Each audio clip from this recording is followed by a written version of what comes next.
The Pilgrim's Progress by John Bunyan. Chapter 12. The Palace Beautiful. So I saw in my dream that Christian made haste and went forward, that if possible he might get lodging at the palace. Now, before he had gone far, he entered into a very narrow passage, which was a short distance from the porter's lodge. Looking very intently ahead of him as he went, he spotted 2 lions in the way. Now, thought he, I see the dangers that mistrust and timorous were driven back by. Then he was afraid, and thought that he might go back as they had done, for he feared that nothing but death was before him. But the porter at the palace, whose name is Watchful, perceiving that Christian halted as if he would go back, cried out to him, saying, Is your strength so small? Do not fear the lions, for they are chained, and are placed there for a trial of faith, and for the discovery of those who are faithless. Keep in the midst of the path, and no harm shall come unto you. Then I saw that Christian went on, trembling for fear of the lions. Taking heed to the directions of the porter, he heard them roar, but they did no harm to him. Then he clapped his hands in joy, and went on until he came and stood before the gate where the porter was. Then Christian asked the porter, Sir, what residence is this? May I lodge here tonight? The porter answered, This palace was built by the Lord of the Hill, and he built it for the relief and security of pilgrims. The porter also asked whence he came and where he was going. Christian, I have come from the city of destruction, and am going to the celestial city, but because the sun has now set, I desire, if I may, to lodge here tonight. Porter, what is your name? Christian, my name is now Christian, but at first my name was Graceless. Porter, but why have you come so late, since the sun has set? Christian, I would have been here sooner, but wretched man that I am, I slept at the arbour on the hillside. Besides that, while I slept, I lost my scroll, and travelled without it to the top of the hill. Then feeling for it, and not finding it, I was forced, with sorrow of heart, to go back to the place where I had slept. There I found it, and hence I have arrived here so late. Porter, I will call for one of the maidens of the palace, who, if she approves of you, according to the rules of the palace, will bring you in to the rest of the family. So Watchful rang the bell. At this sound a noble and beautiful maiden, named Discretion, came to the door and asked why she was summoned. The porter answered, This man is on a journey from the city of destruction to the celestial city, but being weary from travelling all day, he asked me if he might lodge here tonight. So I told him I would call for you, who, after talking with him, may do what seems best to you, according to the law of the palace. Then she asked Christian where he came from, and where he was going, and he told her. She also asked him how he got into the narrow way, and he told her. Then she asked him what he had seen and met with along the way, and he told her. And lastly, she asked his name. So he answered, My name is Christian. I have a great desire to lodge here tonight, because, by what I perceive, this palace was built by the Lord of the Hill for the relief and safety of pilgrims. So she smiled, but tears came to her eyes. After a little pause, she said, I will summon 2 or 3 more of the family. So she hastened to the door, and called for Prudence, Piety, and Charity, who, after a little more discussion with him, brought him in to the family. Many of them met him at the threshold of the palace and said, Come in, O blessed of the Lord. This place was built by the Lord of the Hill to accommodate such pilgrims as yourself. Then he bowed his head and followed them into the palace. So when he had come in and sat down, they gave him something to drink, and agreed that for the best improvement of time they would converse with Christian until supper was ready. Piety, come, Good Christian, tell us of everything that has happened to you on your pilgrimage. Christian, gladly, and I am thankful that you are lodging me. Piety, what moved you to commence a pilgrim's life at first? Christian, I was driven out of my native country by dreadful news, namely, that unavoidable destruction awaited me if I remained in that place. Piety, how did it happen that you came out of your country by this way? Christian, it was as God would have it, for when I was under fear of destruction, I did not know where to go. Then it happened that a man named Evangelist came to me while I was trembling and weeping. He showed me the way to the narrow gate, which I would never have otherwise found. It was he who directed me into the way that has led me to this palace. Piety, did you come by the house of the interpreter? Christian, yes, and I saw such things there that I will remember as long as I live, especially these three things: how, in spite of Satan's schemes, Christ maintains his work of grace in the heart. Secondly, how a man had so sinned himself into despair that he had no hope of God's mercy. Thirdly, the dream of one who imagined that the day of judgment had come, and he was not prepared. Piety, did you hear him tell his dream? Christian, yes, and a dreadful one it was. It made my heart ache as he was telling of it, but yet I am glad I heard it. Piety, was that all that you saw at the house of the interpreter? Christian, no. He showed me a stately palace, and how the people who were in it were clad in gold, and how a courageous man came and cut his way through the armed men who stood in the door to keep him out. He was then bid to come in and win eternal glory. Those things ravished my heart. I would have stayed at that good man's house a year, but I knew I had further to go on my journey. Piety, and what else did you see along the way? Christian, see? Why, I went but a little further, and I saw one hanging and bleeding upon a cross. The very sight of him made my burden fall off my back, for I had groaned under a very heavy burden. It was an astonishing thing to me, for I had never seen such a sight before. Yes, and while I stood looking up, for I could not stop looking, 3 shining ones came to me. One of them testified that my sins were forgiven, another stripped off my rags and gave me this embroidered coat which you see. The third one put the mark which you see on my forehead and gave me this sealed scroll, and with that he plucked it out of his bosom. Piety, and what more did you see? Christian, the things that I have told you already were the best. Yet as I travelled on, I also saw 3 men, Simple, Sloth, and Presumption, asleep a little out of the way, with iron chains on their legs. But there was nothing I could do to awaken them. I also saw Formalist and Hypocrisy come tumbling over the wall, to go, as they imagined, to the celestial city. I warned them of their folly, but they would not believe me, so they were quickly lost. But above all, I found it hard work to get up this hill, and just as hard to go by the roaring lions. And truly, if it had not been for the good porter who stands at the gate, I might have turned back. But now I thank God that I am here, and I thank you for receiving me. Then Prudence asked him a few questions. Prudence, do you ever think of the country from whence you came? Christian, yes, but with much shame and detestation. Truly, if I had been mindful of that country from whence I came, I might have had opportunity to have returned, but now I desire a better country, that is, a heavenly one. Prudence, are you still hindered by some of your old habits?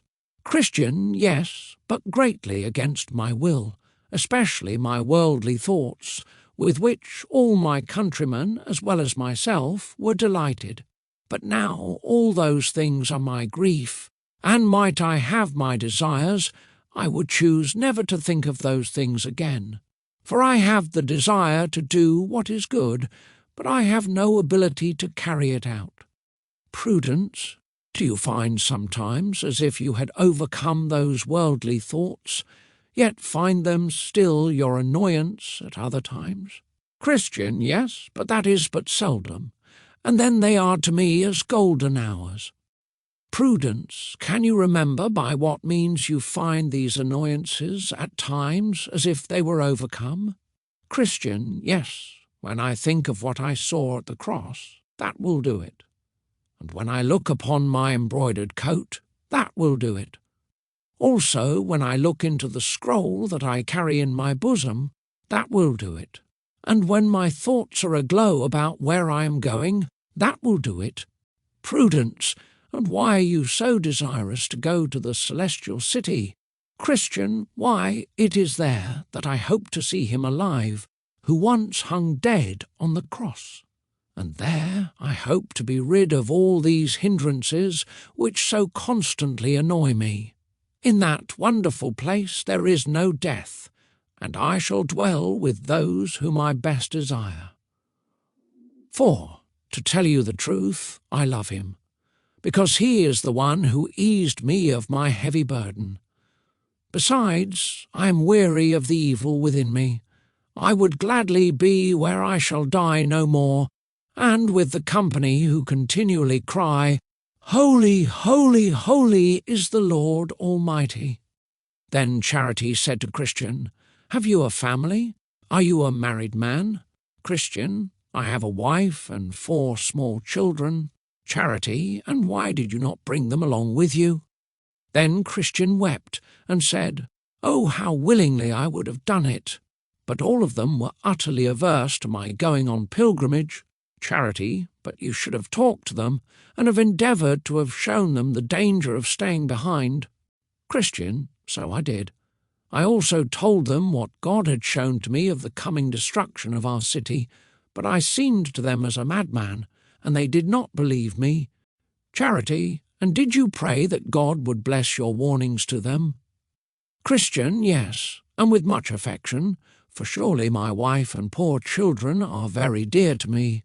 Charity, and did you tell them of your own sorrow and fear of destruction? Christian, yes, over and over and over.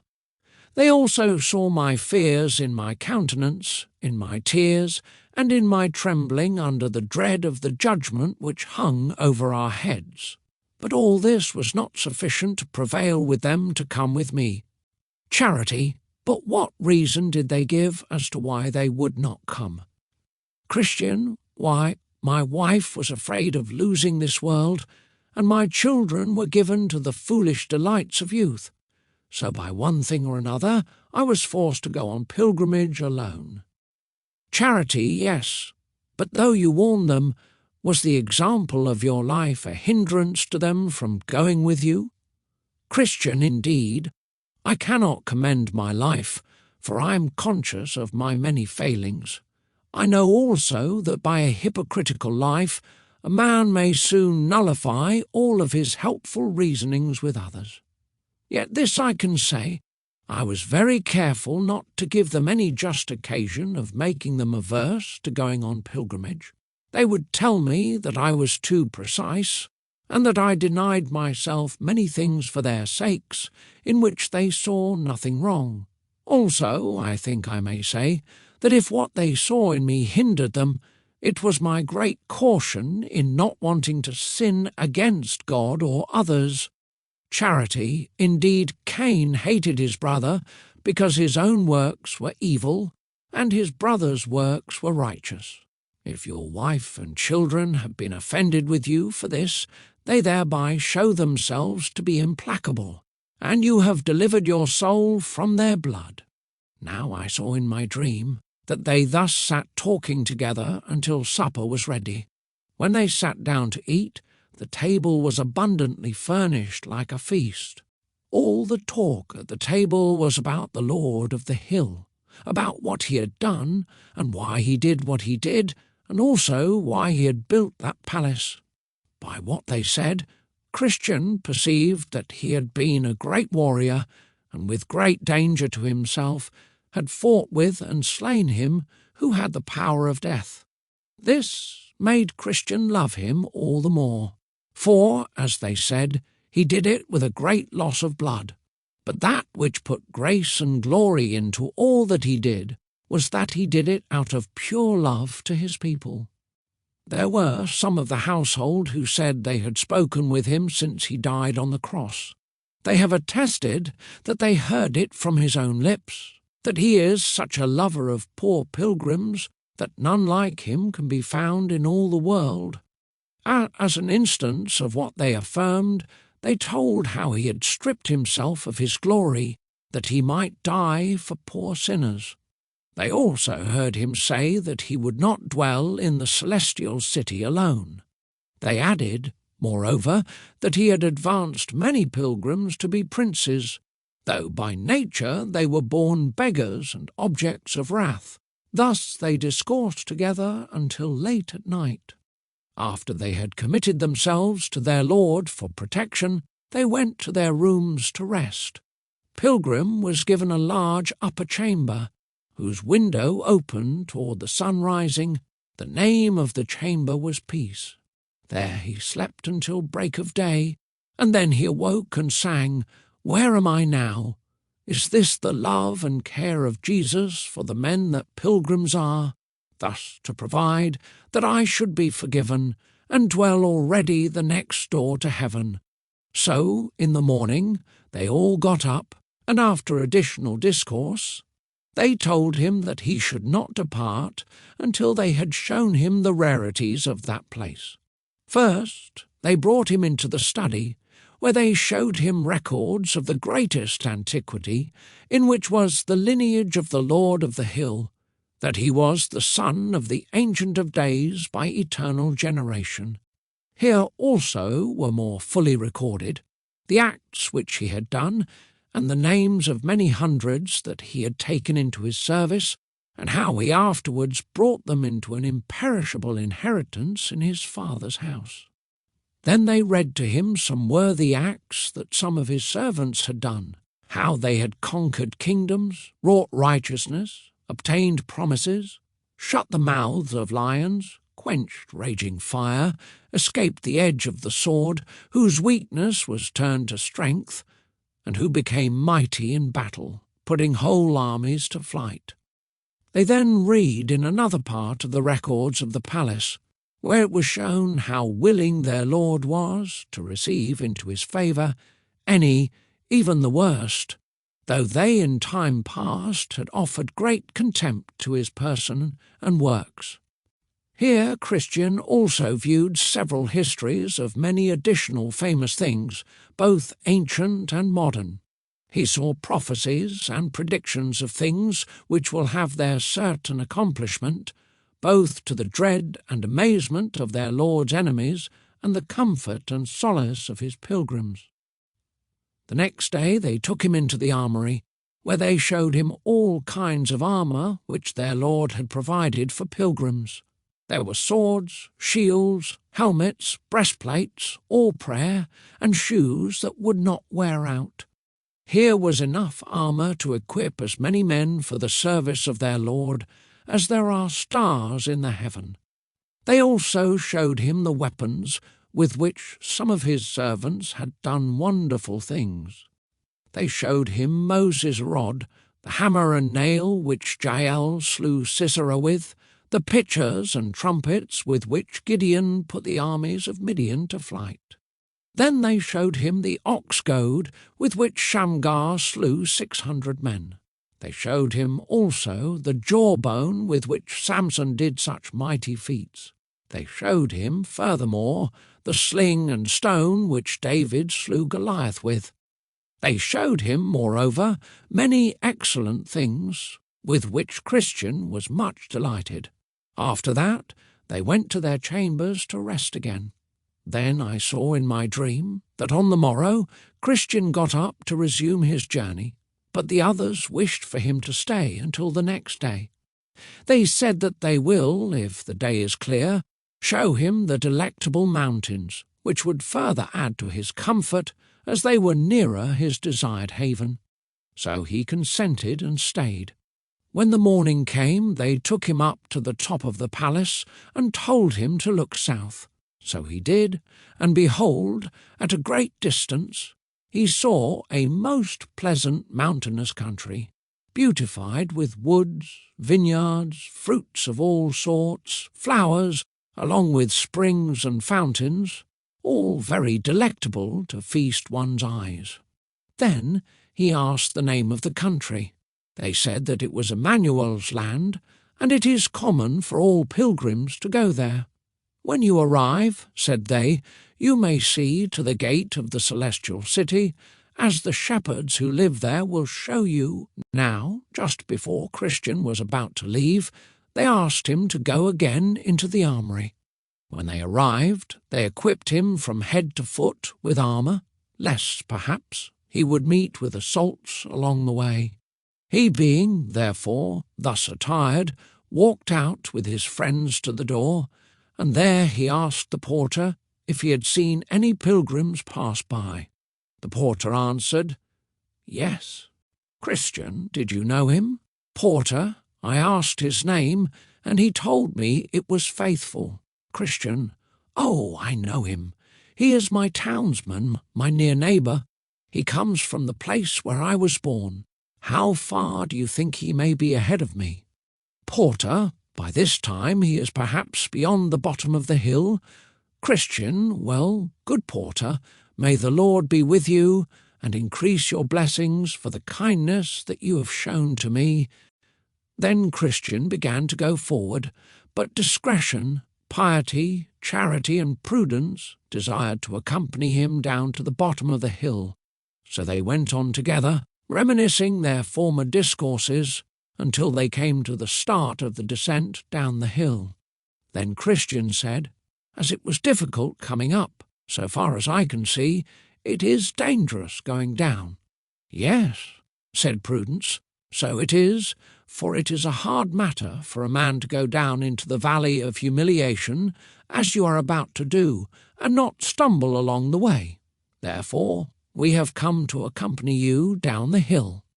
So they began to go down, but very cautiously. Yet Christian still stumbled a time or two. Then I saw in my dream that these good companions, when they arrived at the bottom of the hill, gave Christian a loaf of bread, a bottle of wine, and a cluster of raisins. He then went on his way.